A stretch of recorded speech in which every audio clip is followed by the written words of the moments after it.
वाघमारे शिंदेंच्या सेनेकडून त्यांना उमेदवारी देण्यात आलेली आहे आणि उमेदवारी अर्ज दाखल करण्यासाठी त्या सध्या पोहोचलेल्या आहेत। आता थोड्याच वेळात उमेदवारी अर्ज त्या दाखल करतील। अखेर शिंदेंच्या सेनेकडून राज्यसभेसाठी उमेदवार ठरलेला आहे।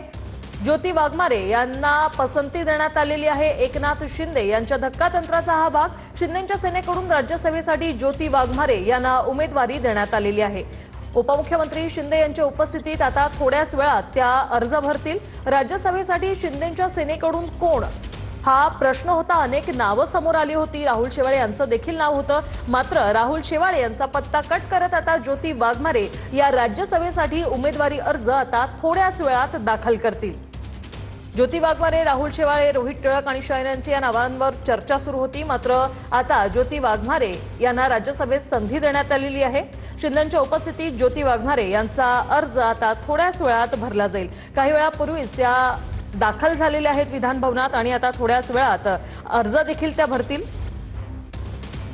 ज्योती वाघमारे या आंबेडकरी चळवळीतील नेत्या आहेत। एवढंच नाही तर प्रखर वक्त्या म्हणून देखील त्यांची ओळख आहे। त्यांची अनेक आक्रमक भाषणं, अनेक विषयांवर त्यांनी आक्रमकपणे मांडलेली आपली भूमिका आपल्या सगळ्यांनाच माहिती आहे। गिरीश गायकवाड आमचे प्रतिनिधी आपल्या सोबत जोडले गेलेले आहेत। गिरीश, शिंदेंचं धक्कातंत्र, नव्या चेहऱ्याला संधी, काय सांगाल?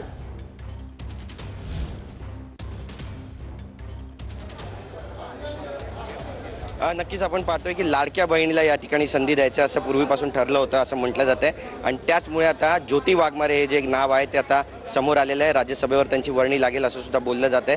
नेमकं आता पुढे काय घडणार आहे हे सुद्धा पाहणं महत्त्वाचं असलं तरी देखील शिंदेंचं हे धक्कातंत्र आहे असं सुद्धा बोललं जातंय, कारण राहुल शेवाळे यांचं नाव गेल्या अनेक दिवसांपासून चर्चेत होतं आणि त्यांची वर्णी लागेल असं सुद्धा बोललं जात होतं।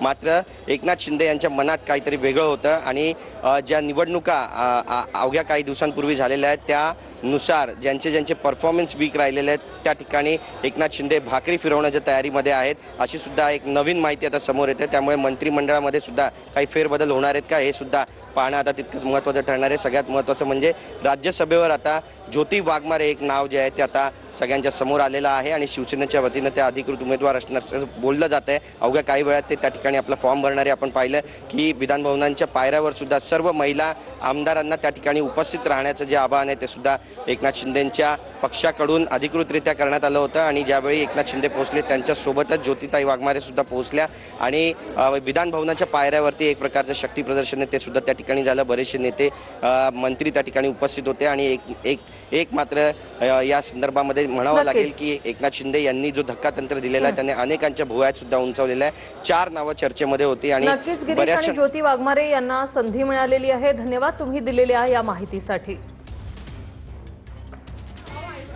तर सोलापूरच्या सामाजिक आणि राजकीय क्षेत्रातील एक अभ्यासू आणि आक्रमक व्यक्तिमत्व म्हणून ज्योती वाघमारे यांची ओळख आहे।